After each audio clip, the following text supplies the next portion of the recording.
there is something that we call stinking thinking or bad thinking. And what the program calls it is insanity. Now, let's just read a passage on what insanity is.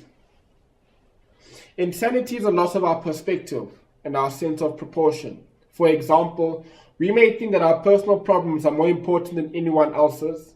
That's me. In fact, we may not even be able to consider other people's needs at all. Small problems become major catastrophes. Our lives get out of balance. The belief that using drugs was our only problem, that everything else in life was fine just because we were clean. Insanity is often described as the belief that we can take something outside ourselves, drugs, power, sex, food, to fix what's wrong inside of us, our feelings. If we've been clean for a while, we may find that a whole new level of denial is making it difficult to see the insanity in our lives. Just as we did in the beginning of our recovery, we need to become familiar with the ways in which we have been insane. We may make the same mistakes over and over again, even when we are fully aware of what the results will be. Perhaps we're hurting so bad that we don't care about the consequences, or we figure that acting on an obsession will somehow be worth the price. Now, what insanity is it's doing the same thing and expecting different results. It's thinking that it'll be different this time around.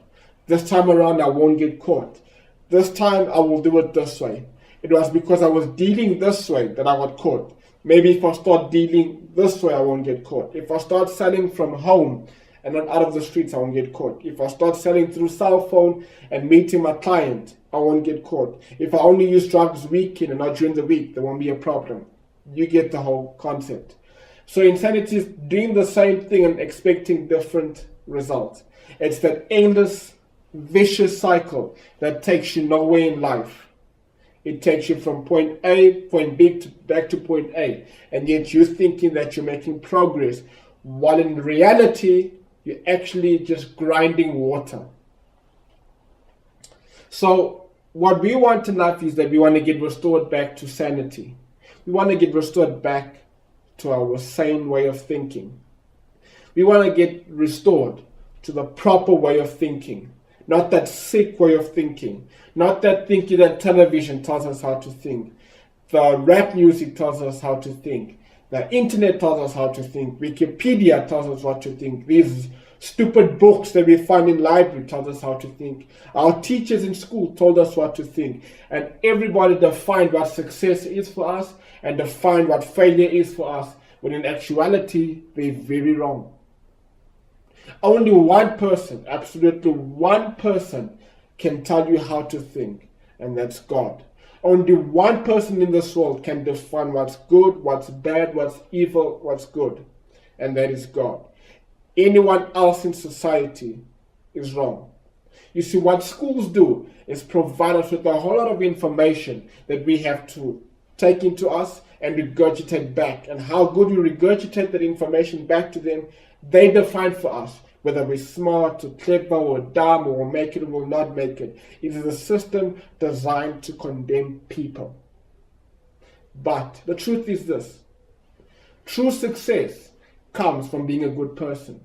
True success comes from working on yourself, getting rid of your anger, getting rid of your dishonesty, getting rid of your cheating, being generous, being a kind person, being a loving person, being a clean person, respecting your mother and father, being honest in your business dealings, raising your children with morality, being faithful in your marriage, being a good friend to people, taking care of your grandmother and your grandfather.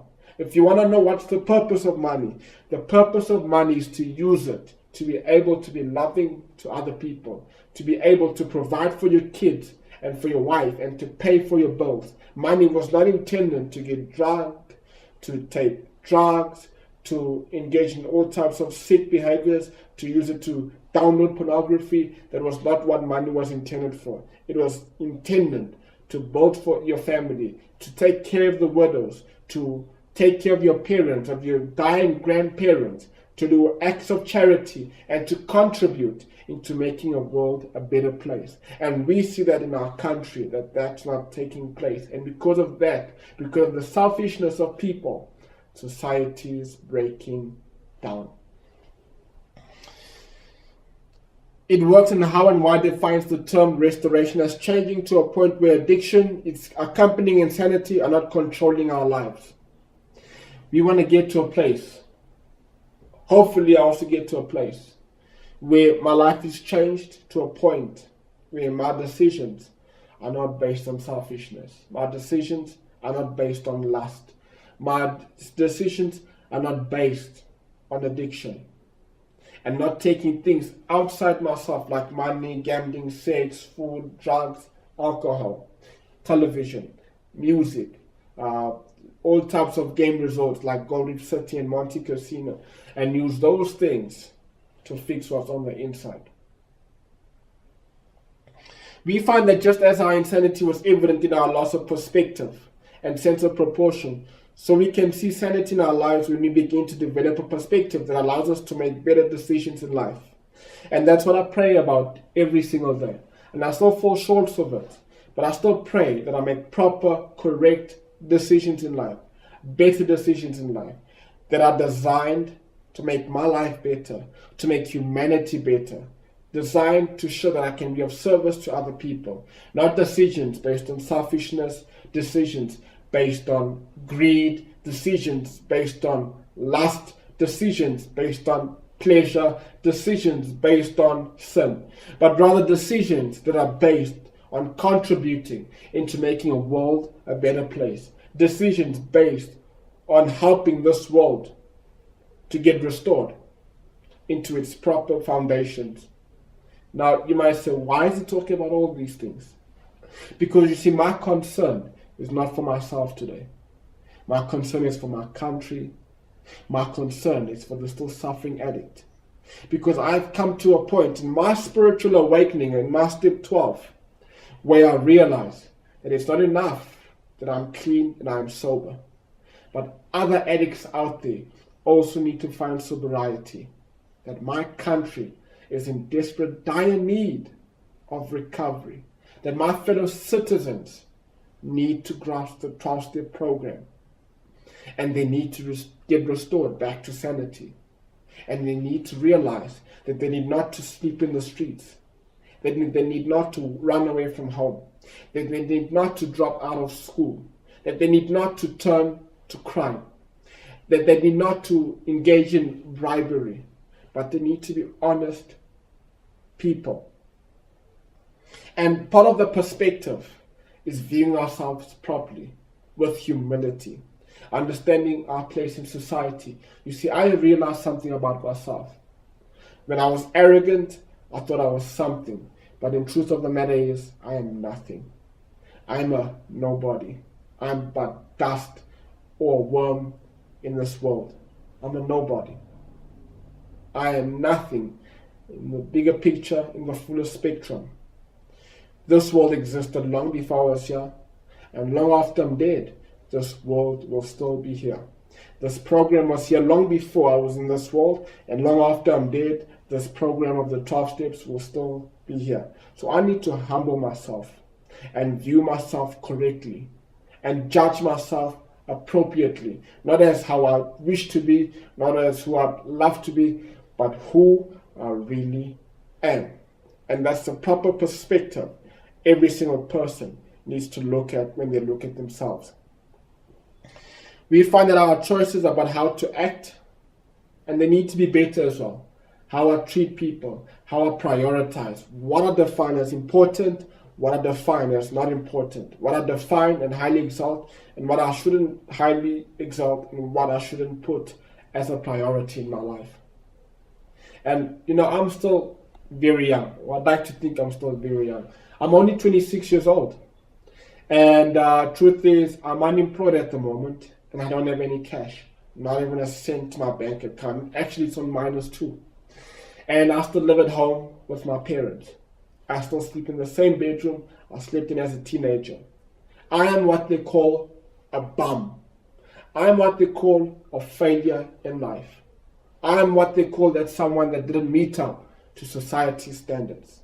Now I can either sit and mourn and cry and feel sorry for myself and turn back to drugs and say how bored I am and make all types of excuses. But I have a choice to act appropriately. And that's what I'm choosing to do right now. Using my time productively to contribute back to society and speak to everybody that's in the same situation as me and saying, listen, the drugs are not the solution to your problem. The drugs are not the answer to your problem. You can act appropriately. You can act in a productive, godly way. And we have a choice to do that. We begin to have the maturity and wisdom to slow down and consider all aspects of a situation before acting. And that's one thing that I'm still learning. I still snap sometimes. I still make bad decisions sometimes. I still make decisions that I look back and said I should have never did what I did. I should have never said what I said. I should have never acted so hastily, or sometimes I should have never hesitated there. Like I said, I still make mistakes. I'm not perfect. But one thing I have learned in my life is how to slow down. And one aspect that I'm proud of myself, usually people say I'm a coward.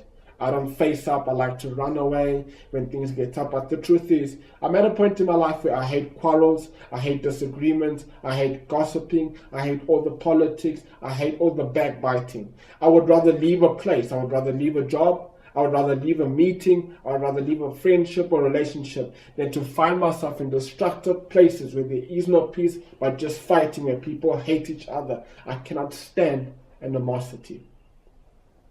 And naturally our lives will change. Now when I was walked into the room, I was 19 years old. And trust me when I say, I am not in the same place as I was when I walked into the room when I was 19 years old. I'm in a much better place.